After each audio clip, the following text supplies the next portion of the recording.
200 साल होने को आ रहे सरकार, पर अभी तक आपके होने वाले जवाई ने एक थाल न भरी। रीत तो रीत होवे से सरकार, आप या हम, हमारी बिरादरी में सबने निभाई से। बिल्कुल खरी बात करी तुमने दिलावर। तारे छोरे और हमारे छोरी की सगाई इसी शर्त पे हुई थी कि वो के साथों थाल भर के पूरे बिरादरी के सामने असली मर्द बन के दिखावेगा, लेकिन उससे एक भी थाल तो भरी ना गई अब तक।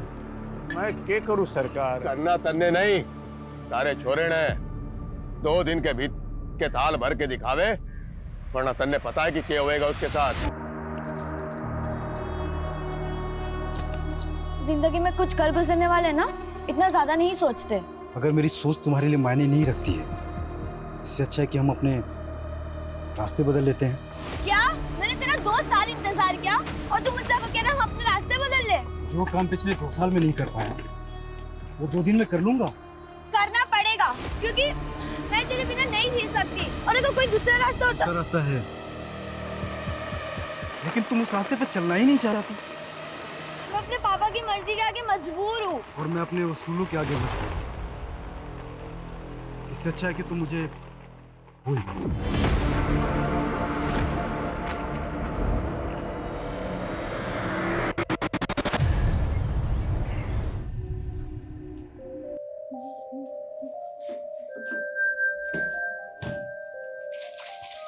दीदी, सिर्फ 15 दिन रह गए आपकी शादी को, और मम्मी पापा को तो देखो, इन्हें लगता है कि शादी के बाद आपका नया जन्म होने वाला है। और तुझे क्या लगता है? मुझे डर लग रहा है। मैं तो मम्मी पापा की आइडल डॉटर नहीं बन पाई, और आपकी किस्मत पता नहीं आपके साथ क्या खेल खेलने वाली है। चिंता मत कर, सब अच्छा होगा। और तुझे भी कुछ नहीं होने दूंगी मैं, ठीक है? जग गई तू?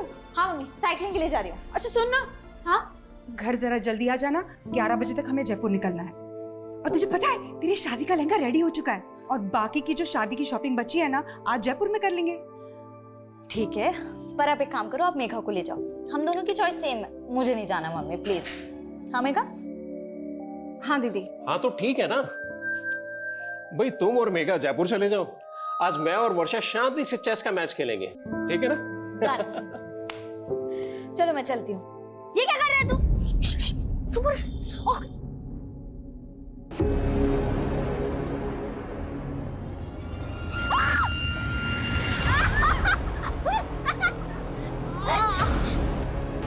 सॉरी दीदी, ये सब विहान ने।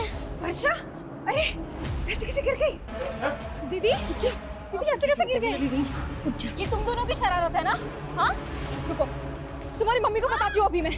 रुक जा। मेघा छोड़। मिताली देख तेरे बच्चों की करतूत। अरे मम्मी छोड़ो ना, बच्चे हैं, ठीक हूँ मैं। अरे बच्चे हुए तो क्या हुआ? तुझे चोट लग जाती तो? अरे हाँ दीदी, आप बिल्कुल ठीक कह रहे हो। कियान, ये क्या किया तुमने? हाँ मम्मी मैंने कुछ नहीं किया, ये सब विहान का प्लान था। कियान, तुम हर बार अपनी सारी गलतियां विहान पे डाल देते हो, सुधरते क्यों नहीं हो? छोड़ो छोड़ो, ऐसे नहीं करते, बच्चे करते हैं, कोई बात नहीं, ठीक हूँ मैं।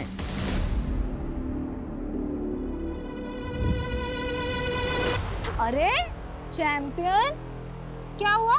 मैंने तुम्हें सेव कर लिया था ना, तब भी गुस्सा हो? वर्षा दीदी, मैं आपसे गुस्सा नहीं, ये सब विहान की और स्मार्टनेस है। और मम्मी विहान की हर मिस्टेक पे मुझे डांटती है। बोला था ना आपको, सौतेली माँ सौतेली ही होती है। अरे नहीं कियान, ऐसे नहीं बोलते, पर मैं हूँ ना। पर आप तो शादी करके अपने हस्बैंड के पास चली जाओगे, क्या आप मुझे अपने साथ नहीं ले जा सकती हो? अगर पॉसिबल होता ना तो जरूर ले जाती, लेकिन तू जानता नहीं है अभी मैं कितनी दूर जाने वाली हूँ। पर आपका फियांस तो थोड़ा ही दूर रहता है। तू नहीं समझेगा अभी कि मैं कहाँ जाने वाली हूँ।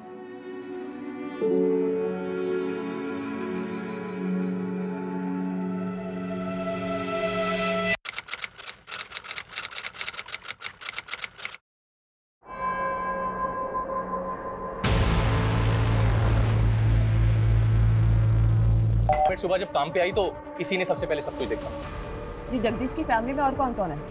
अब जगदीश भाई साहब की पत्नी और उनकी छोटी बेटी, वो दोनों कल जयपुर गए थे वर्षा की शादी की शॉपिंग के लिए।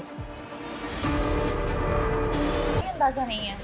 पर आप तो पड़ोसी है ना, रात को शोर झगड़ा कुछ तो सुना होगा आपने। नहीं मैडम, ऐसी तो कोई आवाज नहीं सुनी हमने। सर फोर्स्ड एंट्री के तो कोई साइन नहीं दिख रहे, लग नहीं रहा है कि कोई जबरदस्ती घर में घुसा। कहीं ऐसा तो नहीं है कि एंगल पर्सनल है और इसे लूट की शक्ल देने की कोशिश की गई है? एक काम करो, घर अच्छे से स्कैन करवाओ और फोरेंसिक बुलवाओ। सर जगदीश की पत्नी और छोटी बेटी कल रात जयपुर में थे, रास्ते में पहुंचते होंगे। ठीक है सर ये देखिए,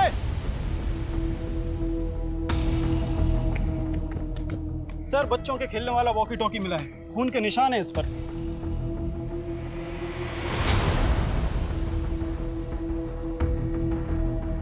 घर में कोई बच्चा भी है? नहीं सर, ऐसा तो कुछ पता नहीं चला।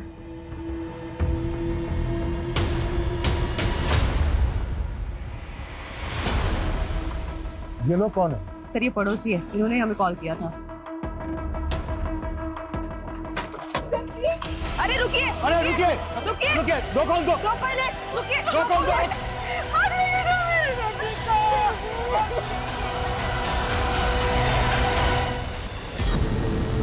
सर हमारे बच्चे। सर हमारे बच्चे गायब हैं। आपके बच्चे गायब है मतलब?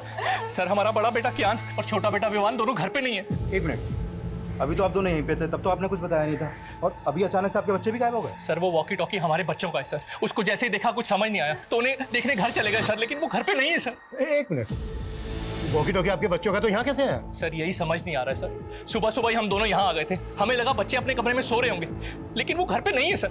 हमें कुछ समझ में नहीं आ रहा सर, आप हमारे बच्चे ढूंढ के दीजिए। सूरज एक बार फिर घर अच्छे से चेक करो, क्विक सर।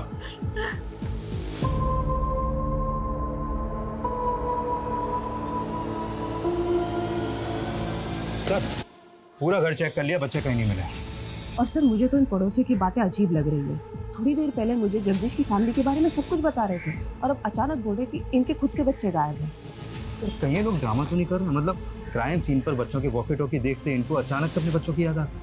ये लोग ड्रामा कर रहे हैं, तो हमें पता करना होगा इनका और इनके बच्चों का इन मर्डर से क्या लेना देना है। आप लोगों को शक है किसी को? कुछ समझ में नहीं आ रहा, पता नहीं ये सब कुछ कैसे हो गया। आपके जो ये पड़ोसी हैं जो अभी अभी गए, कैसे लोग हैं? आपको उन पर कोई शक वगैरह? ये लोग, आप ऐसा क्यों पूछ रहे हैं? ये इत्तेफाक हमें काफ़ी अजीब लग रहा है कि आपके पति और आपकी बेटी का मर्डर हुआ और उनके साथ ही उनके दोनों बच्चे गायब भी हो गए। उन दोनों बच्चों का आपके घर आना जाना था क्या? हाँ, वर्षा दीदी को वो काफी पसंद थे। आपकी वर्षा और जगदीश के साथ आखिरी बार बात कब हुई? रात को 9 साढ़े 9 बजे उनसे बात हुई थी, तब तो सब कुछ ठीक था। पता नहीं रात में क्या हो गया। मैडम यही कियान और वियान का रूम है, रात को दोनों यहीं सोए थे। आपने रात में आखिरी बार कब देखा था बच्चों को?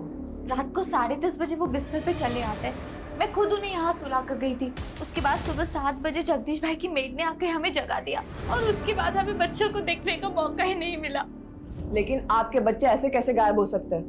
भैया आप लोग हमसे कुछ छुपा तो नहीं रहे? नहीं मैडम, हम आपसे कुछ नहीं छुपा रहे, पता नहीं हमारे बच्चे किस हालत में। प्लीज हमारे बच्चों को ढूंढ के दीजिए। सर इन दोनों बच्चों का कहीं कुछ पता नहीं चल पा रहा है। आस पड़ोस में ऐसा कोई भी विटनेस नहीं मिला है जिसने बच्चों को या फिर किसी संदिग्ध को यहाँ पर देखा हो।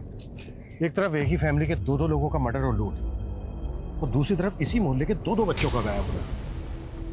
ये क्रिमिनल का मकसद मर्डर और लूट ही था या फिर बच्चों को गायब करना? नहीं मैडम, हमारी किसी से कोई दुश्मनी नहीं है। हो सकता है आपके बच्चे किडनैप हो गए और आपको फिरौती के लिए कॉल आया। मैडम मेरी एक छोटी सी दुकान है, ना मेरी खुद की कोई प्रॉपर्टी है और ना मेरी कोई बड़ी जायदाद है, कोई क्यों मेरे बच्चों को किडनैप करेगा?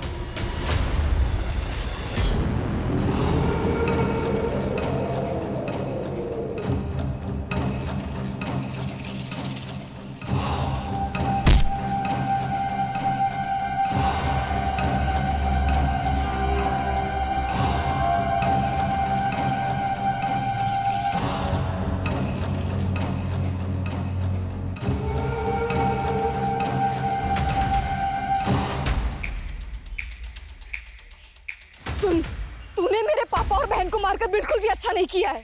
बहुत सह लिया मैंने तुझे, बहुत। अब तू देख, तुझे छोड़ूंगी नहीं मैं। तूने मेरे पापा और बहन को मारकर बिल्कुल भी अच्छा नहीं किया है। बहुत सह लिया मैंने तुझे, बहुत।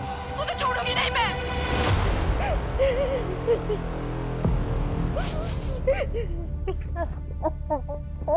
वियान, देखो मैं तुम दोनों के लिए क्या लाया हूँ। वाओ पापा, वियान बहुत बुरा है। पता है ये कैसे प्रैंक करने की बात करता था? अरे चुप चुप, मैंने बोलना अरे लड़ो मत। लड़ता तो वियान है। आज वियान की वजह से मम्मी ने मुझे मारा। तुम दोनों भी ना पापा दुकान से आने की शरारत करनी शुरू कर दी। चलो जाओ अपने कमरे में, चलो जाओ। ताली, कल किस बात पे मारा था तुमने कियान को? तुम जानते हो अभिषेक कि दोनों बच्चे कितने शरारती है। ऐसी कोई बड़ी बात नहीं थी। लेकिन एक बच्चे के लिए हर छोटी बात बड़ी होती है, और कियान और रियान में तुम हमेशा से फर्क करती आई हो। बस करो अभिषेक, मेरे बच्चे गायब है। उनके बारे में पता करने के बजाय तुम मुझसे ऐसे फालतू सवाल किए जा रहे हो। मेरा दिल जानता है कि मैंने कियान को अपने सगा बेटा माना है हमेशा। सर मैंने कियान और वियान के पेरेंट्स के फोन सर्विलेंस पे डाल तो दिए, लेकिन सर लग नहीं रहा ये किडनैपिंग का मामला है। और दोनों फैमिली किसी पे शक भी नहीं जता रही है। सर एक बात है, ये कियान और वियान सगे भाई नहीं थे। बड़ा बेटा कियान अभिषेक की पहली बीवी से था और अभिषेक ने मिताली से दूसरी शादी की है। हाँ, लेकिन इस सब का इन केसेस से क्या लेना देना? सर ये अभिषेक बहुत मामूली सी दुकान चलाता है और उसने वो भी गिरवी रखी है। वही वर्षा की फैमिली बहुत रिच है और वर्षा की शादी की वजह से उनके घर में गहने, पैसे, जेवर काफी थे और ये बात अभिषेक की फैमिली को अच्छे से पता थी। तो तुम्हारे कहने का मतलब ये है कि अभिषेक और मिताली ने लूट के इरादे से इतना बड़ा कांड किया और उन पे किसी को शक ना हो इस वजह से अपने बच्चों के गायब होने की कहानी बना रहे हैं? सर इस एंगल में इन्वेस्टिगेशन करके देखना तो चाहिए। सर, जब हम घर सर्च कर रहे थे तो वर्षा के मेडिकल पेपर्स मिले हैं। काफ़ी सरप्राइजिंग है। वर्षा को लीवर कैंसर था। वर्षा को लीवर कैंसर था? हाँ सर, और ये बात मैंने उसके डॉक्टर से भी कंफर्म की। सर ऐसे केसेस में मरीज का बचना थोड़ा मुश्किल होता है। हाँ, वर्षा को कैंसर था। हम पूरी कोशिश करके उसे बचाना चाहते थे। हमें क्या मालूम था किस्मत उसे इतनी बुरी मौत देगी। ये वर्षा को कैंसर होने वाली बात आप लोगों को कब पता चली? वर्षा के रिश्ते से पहले या रिश्ते के बाद? डॉक्टर को जरूर कोई गलतफहमी हुई है। वर्षा की उम्र ही क्या है, उसको कैंसर कैसे हो सकता है? यही सच है उदिता। डॉक्टर की बातें सुन के तो मैं खुद डर गया हूं।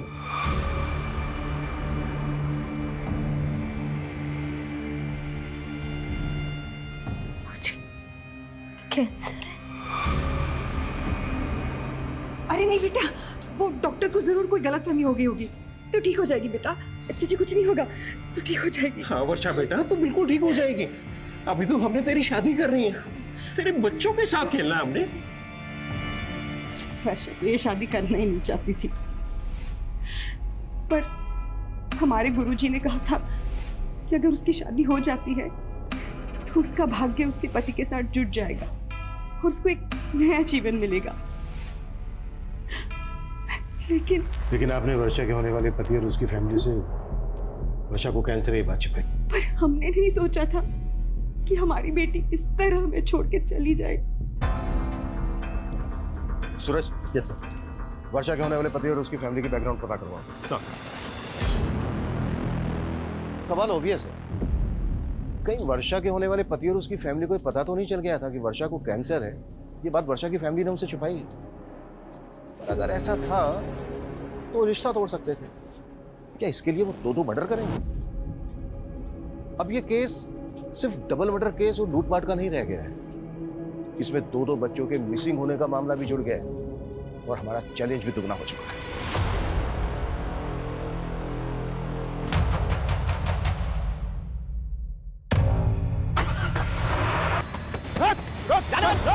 निकल बाहर। कहाँ भाग रहा है? निकल, निकल। क्या हुआ? चल निकल। इधर बैठ। हाँ, चलिए ये बता वो क्या है? ये क्या हो गया?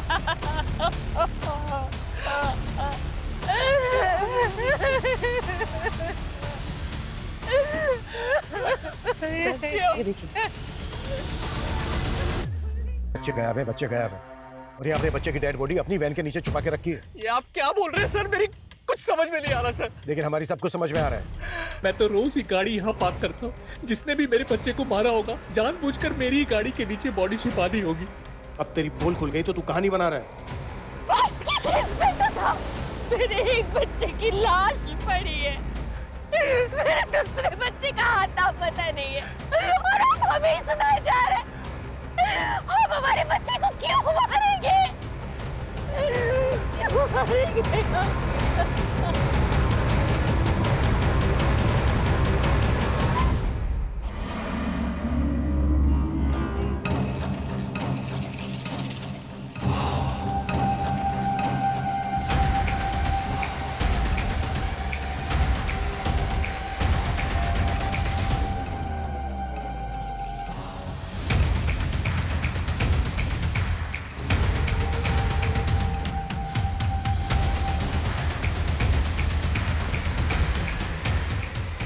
इन मियां बीवी पे बिल्कुल भरोसा नहीं कर सकते। एक मिनट, ये बड़ा बेटा क्या ये सौतेला था ना मिताली का?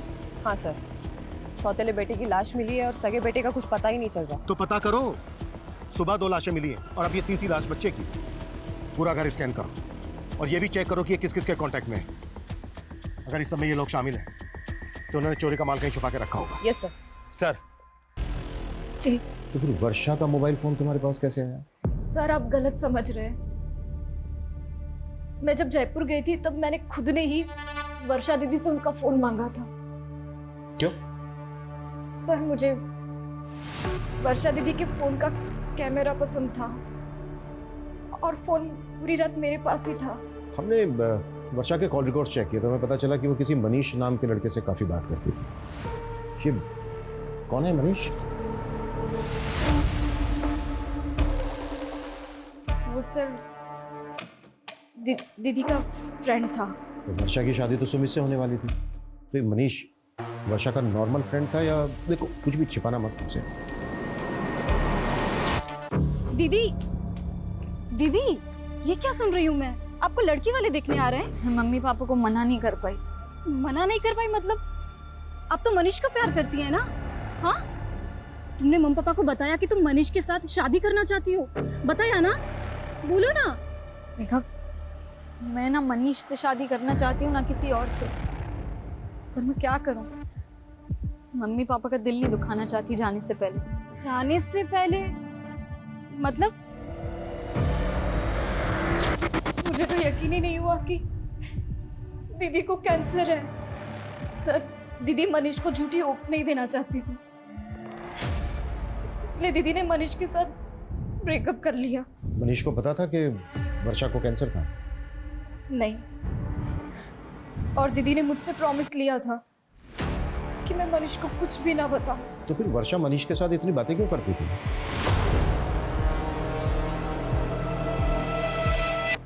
मुझे मालूम था तू मुझे छोड़ ही नहीं सकता। अरे तू रो रहा है? तुझे तो खुश होना चाहिए कि अपना रिश्ता 1 नहीं 2 नहीं बल्कि 4 कदम आगे बढ़ गया है।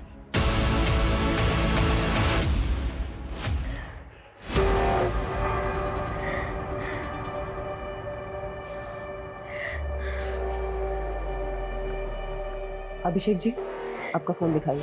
फोन में आपको क्या देखना है मैडम? आपका फोन दीजिए प्लीज। ये लीजिए।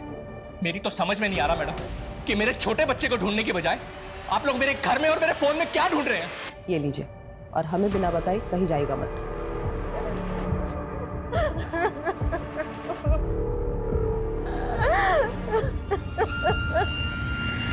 सर, मनीष का फोन कल रात वर्षा के घर पर ही एक्टिव था। हो सकता है कि वो वर्षा से बदला लेना चाहता हो, क्योंकि वर्षा उसकी बजाय किसी और से शादी करने वाली थी। बुलाओ इस मनीष को। और अब मेरी वर्षा की मदर से बात हुई।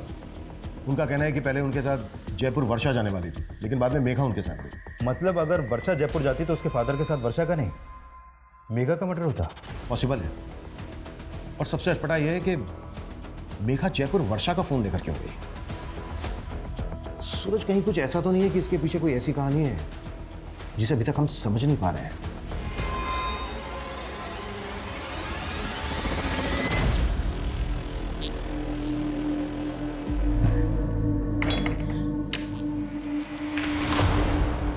से आ रही है तू इतनी रात को?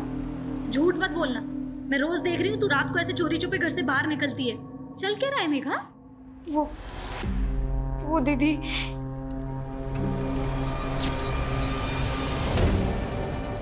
मुझे माफ करना दीदी, मेरी वजह से आप और पापा। जितना टाइम लेगा ना सच कबूल करने में, उतनी ज्यादा दिक्कत होगी तुझे। सर मैं वर्षा से प्यार करता था सर, उसे मारने के बारे में सोच भी नहीं सकता। झूठ मत बोल। रात के 1 बजे तक तेरा मोबाइल फोन वहीं पर एक्टिव था। एक लड़की तुझे रात को अपने घर बुलाएगी, वो भी तब जब उसके फादर घर पे हैं। 15 दिन बाद उसकी शादी होने वाली है। पता है तुझे ना क्यों कहा था उसने? नहीं सर। क्योंकि कैंसर था उसको। वो नहीं चाहती थी कि शादी के बाद तू खो दे उसको, और तूने मार दिया उसको। ये क्या बोल रहे हैं आप सर? उसने मुझे बताया भी नहीं सर। उसे कैंसर था। अब अगर तुझे पछतावा हो रहा है तो सच कबूल कर ले कि तूने ही मारा है उसको, जबकि उसने तेरा कभी बुरा नहीं चाहा। सर मैंने भी वर्षा का कभी बुरा नहीं चाहा सर।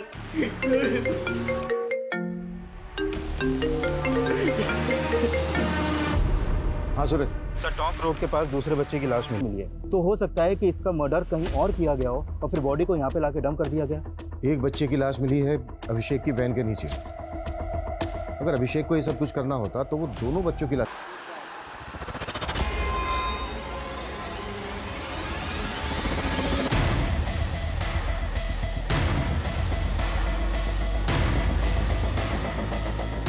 आओ आरती।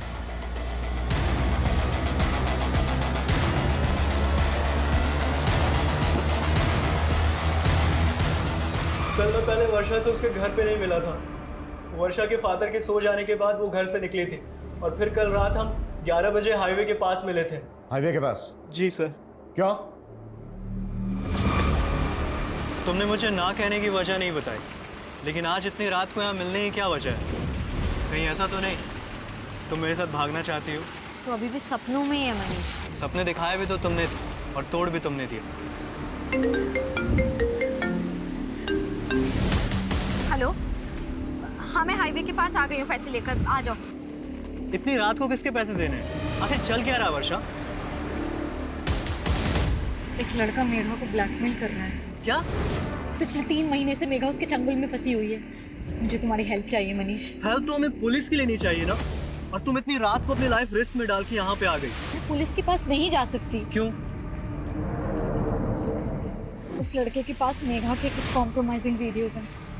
वो जब यहाँ आएगा ना तो हमें उससे ना फाइनल बात करनी है, सब कुछ सेटल करना होगा ताकि वो बार बार मेघा को परेशान ना करे और उसके वीडियोस हमेशा के लिए डिलीट कर दे।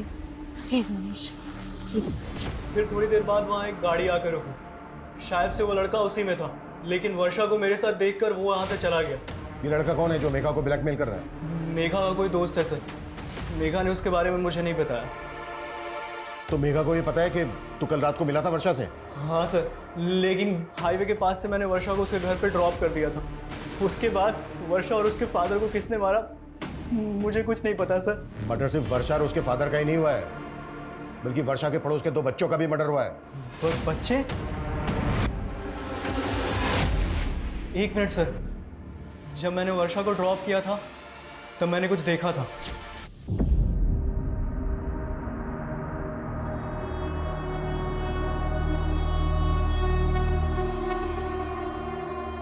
ये बच्चे थे?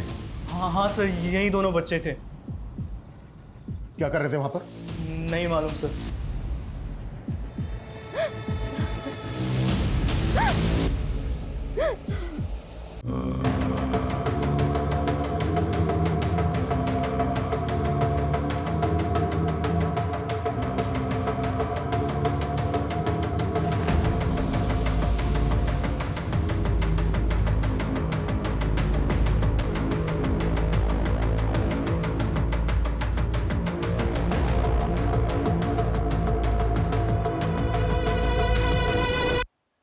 सच बताने की हिम्मत नहीं कर पाई, पर मुझे सुबह से ही लग रहा था कि उसी ने दीदी और पापा को मारा होगा।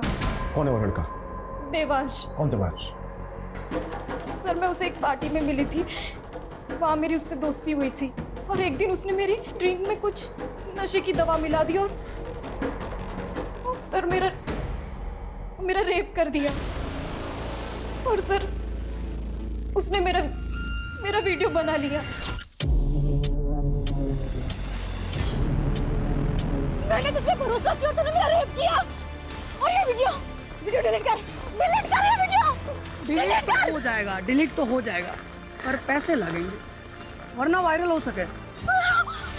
सर मैं पिछले 3 महीनों से उधार मांग कर उसको बहुत पैसे दे चुकी हूँ और एक दिन वर्षा दीदी को ये सब बातों का पता चल गया। पहले क्यों नहीं बताया मेघा? रो मत। हाँ दीदी मैं बहुत डर गई थी। तू चिंता मत कर, मैं जानती हूँ अच्छे से ऐसे लड़कों को कैसे हैंडल करना है ना, मैं देखती हूँ। रो मत। और सर कल रात को भी उसने मुझसे पैसे मांगे थे और दीदी ने मुझे जयपुर भेज दिया और बोला कि वो सब कुछ यहाँ हैंडल कर लेंगी। मुझे बिल्कुल भी नहीं मालूम था सर कि दीदी और पापा के साथ ही ये सब हो जाएगा। ठीक है, संभालो अपने आप को और इसका हमें मोबाइल नंबर, एड्रेस, पूरी डिटेल्स दो। सर मैं उसको पार्टी में मिली थी, मेरे पास बस उसका फोन नंबर है।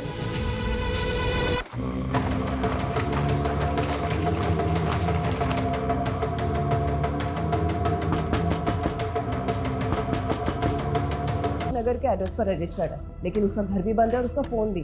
हमने उसका लुकआउट नोटिस जारी करवा दिया है। गुड। सर, गौतम नगर में और एक फैमिली का मर्डर हुआ। व्हाट? हो क्या रहा है?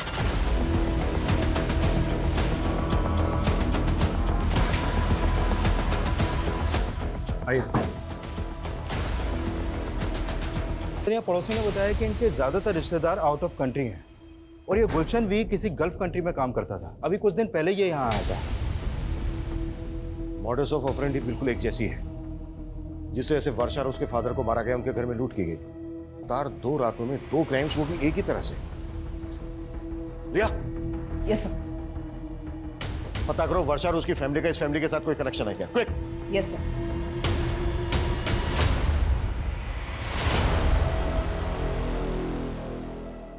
सब क्या आप पुराने गहने खरीदते हो? हाँ। कैसे गहने? सोने के। दिखाओ।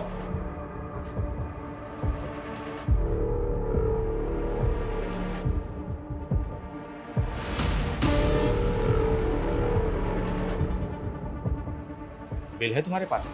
अरे नहीं साहब, पुश्तैनी गहने हैं। अच्छा, अभी दुकान में नगद कम है, मैं इंतजाम करता हूँ। तुम तब तक इंतजार करो, चलेगा ना? चलेगा साहब, चलेगा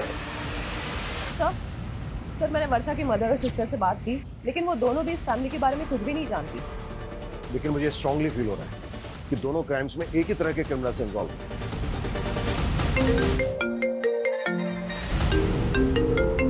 हाँ बोलो। सर, गणेशपुरा में एक आदमी एक ज्वेलरी शॉप पे कुछ गहने बेचने आया था। दुकानदार को उस पर शक हुआ तो उसने हमें फोन किया था। हमने उस आदमी का अरेस्ट किया है। गुड।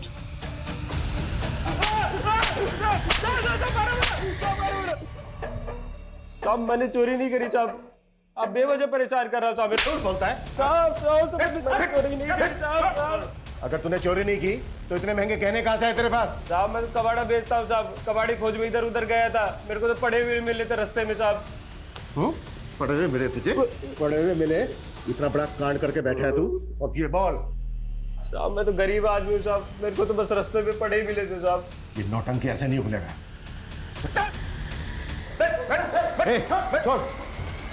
पैसे दे, पैसे दे मेरे, पैसे दे, ये पैसे। हमारी बेदड़ी है, बेदड़ी। सर मेरा पति राक्षस है, राक्षस। राक्षस बोलेगी?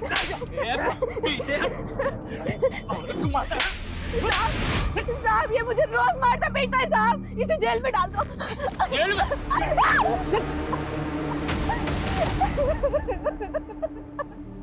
सर, इतना पिटने के बाद भी ये आदमी यही बोल रहा है कि इसे गहने रास्ते में पड़े मिले। पिछली 2 रातों में 2 फैमिलीज को टारगेट किया गया। झूठ बोल रहे हैं। सूरज एक काम करो, वर्षा की फैमिली से गहनों की पहचान करो। साहब छोड़ दो ना साहब, साहब अपनी मारो अपनी बिंदनी को, साहब छोड़ दो ना साहब, छोड़ दो साहब, साहब साहब छोड़ दो ना साहब, साहब छोड़ दो ना। साहब साहब साहब चाय पिला दो साहब। चाय चाहिए?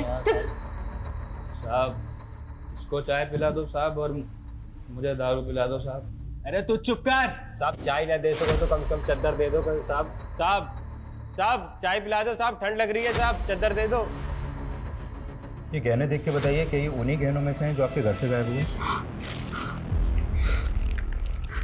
ये तो वर्षा की चेन, कंगन और बालियां हैं। क्या झूठ बोल रहा है? यादव ताला खोल। कैसा? इन्होंने हमारी नींद हराम कर रखी और तुमने सोने दिया इसको। चलो ऐसा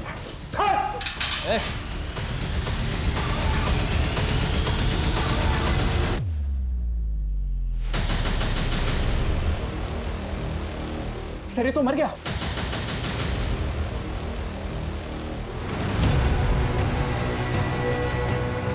कैसे हुआ ये? क्या खिलाया इसको? मुंह से झाग निकल रहा है इसके, जहर कहां से है इसके पास? सर जहर के बारे में मुझे नहीं पता, बल्कि सर ये चाय मांग रहा था, हमने चाय भी नहीं दिया। सर ये बोल रहा था कि इसे ठंड लग रही है। सर ठंड से मर जाएगा ज्यादा, वो भी इस मौसम में। एग्जैक्टली क्या हुआ था? सर मैंने लॉकअप के अंदर एक शराबी को बंद किया था। सर वो शराब पीकर अपनी बीवी को बाजार में मार रहा था। थोड़ी देर पहले उसकी बीवी आई थी यहाँ पर, अभी अपने पति को अंदर करने के लिए बोल रही थी और अब उसे अब छुड़ाने भी आ गई। अभागी हूँ साहब, अब जैसा भी है हमारा मर्द है, कम से कम खाने को तो देता है। साहब छोड़ दो इसको, मैं अपनी शिकायत वापस लेती हूँ। साहब छोड़ दो ना साहब, साहब अब नहीं मारूंगा कभी अपनी बींदड़ी को साहब। वो साथ लेके गई उसको? कब आई थी? कितनी देर पहले? सर तकरीबन 15-20 मिनट पहले। 15-20 मिनट पहले? ज्यादा दूर? मुझे बाहर का सीसीटीवी फुटेज दिखाओ। Quick quick quick quick. Okay साहब। जल्दी। एक मिनट पीछे करो, पीछे करो। बस 20 मिनट में इन दोनों की फोटो सभी बीट चौकी और पेट्रोलिंग टीम को भेजो। कैसे भी करके अंदर चाहिए मुझे। मूव।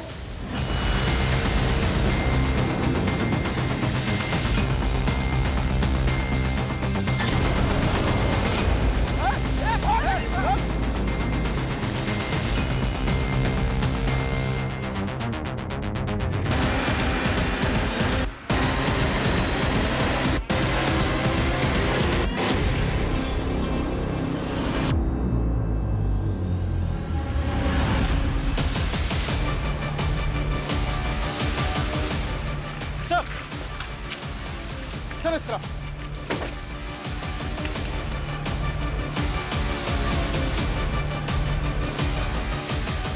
संजय उधर चेक कर। सा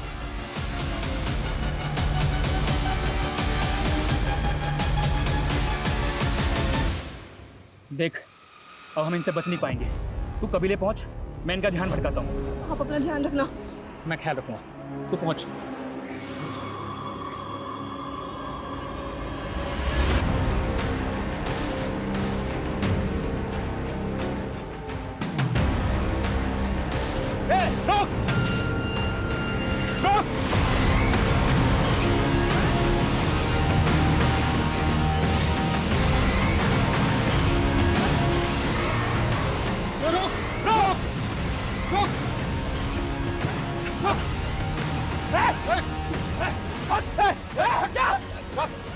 चल गोली मार दूंगा मैं तुझे।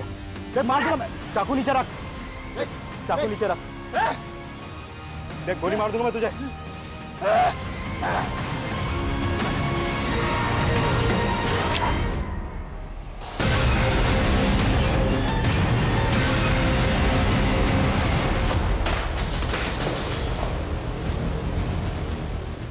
हमारी लापरवाही की वजह से इतने अहम गवाह ने हमारी कस्टडी में जान दे दी, दूसरी ने जेब काट ली। कर क्या रहे थे तुम लोग? सो रहे थे सबके सब।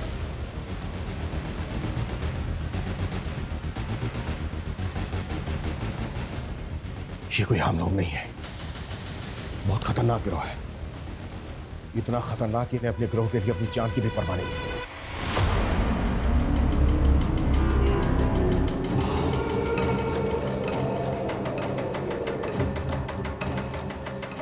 सूरज पता करो फिलहाल अपने एरिया में कौन कौन से गैंग एक्टिव है। सर उस आदमी के साथ जो औरत थी उसे वर्षा की मदद ने आइडेंटिफाई किया। सर वो 1.5 साल पहले उनके घर में एक मेड का काम करती थी। कौन है वो? एड्रेस क्या उसका? सर 1.5 साल पहले वो काम करती थी, इसलिए उन्हें बस उसका नाम याद है, कजरी। लेकिन सर मुझे नहीं लगता उसका नाम कजरी होगा। गुलशन की फैमिली से कोई कनेक्शन उसका? सर अभी तक तो ऐसा कुछ मालूम नहीं चला। ये किसी लूट मार करने वाले गैंग का काम है। इनका एक जैसा है वो। इस गैंग की कोई औरत या आदमी लोगों के घरों में काम करते हैं, उस परिवार की सारी जानकारी इकट्ठा करते हैं, और फिर उसे लूट के लिए टारगेट करते हैं। सर एक बात मुझे समझ में नहीं आ रही है, ये कजरी ने 1.5 साल पहले काम करना बंद कर दिया था, फिर अचानक तो मतलब सरप्राइजिंग नहीं है कि 1.5 साल बाद इन्होंने वर्षा की फैमिली को टारगेट किया। सूरज, इन सवालों का जवाब ढूंढने का टाइम नहीं है फिलहाल हमारे पास। हमें जल्द से जल्द ये पता लगाना होगा कि ये लोग किस गैंग से ताल्लुक रखते हैं। पिछली 2 रातों में इन्होंने 2 फैमिली को टारगेट किया है, हो सकता है आज रात ही किसी तीसरी फैमिली को टारगेट करें। उससे पहले हमें इन्हें रोकना होगा। Clear sir? क्या पता नहीं चला? सर कांस्टेबल यादव का अभी तक कुछ पता नहीं चला।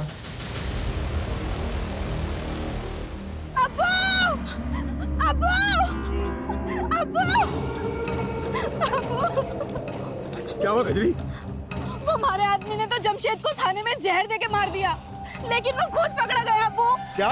पर उसने अपनी जुबान काट ली। फवाद,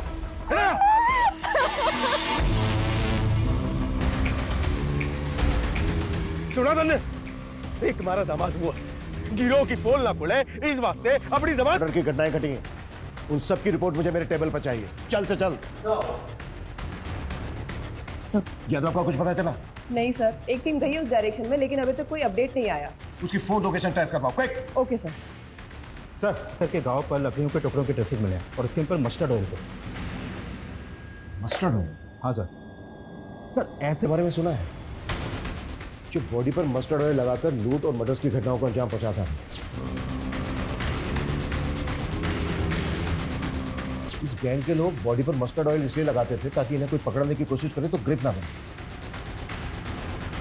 पिछले साल भरतपुर में इस गैंग के लोगों ने कई घटनाओं को अंजाम पहुंचाया। लेकिन सर इससे पहले तो अपने एरिया में ऐसी कोई वारदात नहीं हुई। आमतौर पर इस गैंग के लोग शहर के आउटस्कर्ट्स में आकर बच जाते हैं। आई थिंक 7 मारू नाम था इस गैंग का। सूरज, शहर का जितना भी बाहरी एरिया है सब जगह अपनी टीम भेजो, क्विक। सर।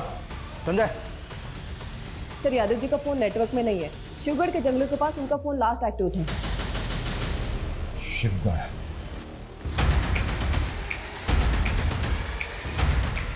यो पुलिस वाला अड्डा तक पहुंच गया है। बाकी के पुलिस वाले भी हमने ढूंढते हुए यहाँ तक आवेंगे। हमने जल्दी से जल्दी यहाँ से निकलना होगा। जी सरकार। शर्त पूरी ना करी तुमने।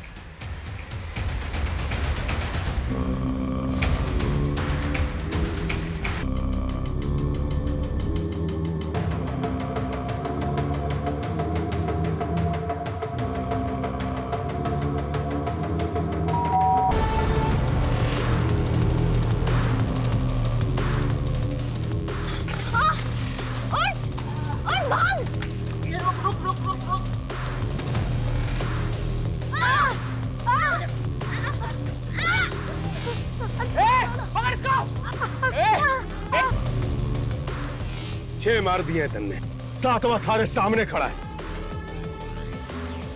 जा मार दे इन्हें और बन जा मारा जमाई।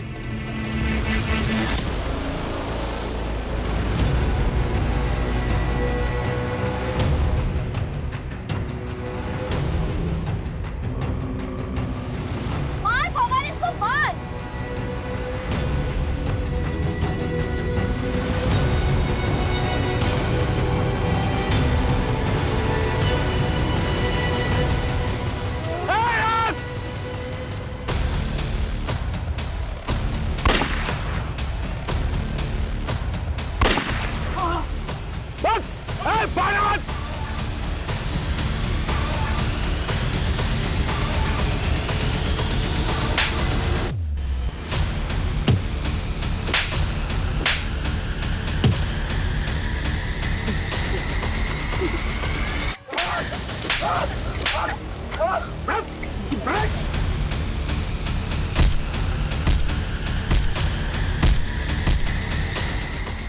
ये कुख्यात गैंग, इसने कई दशकों में देश के लगभग सभी राज्यों में लूट और मर्डर्स की वारदातों को अंजाम पहुंचाया है।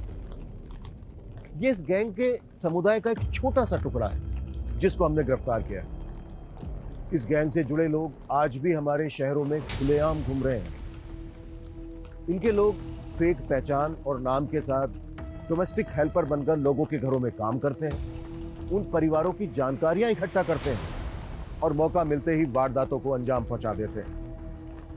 इसलिए बेहद जरूरी है कि जब भी आप किसी को अपने घर पर काम पर रखें उससे पहले उसकी पुलिस वेरिफिकेशन जरूर करवाएं।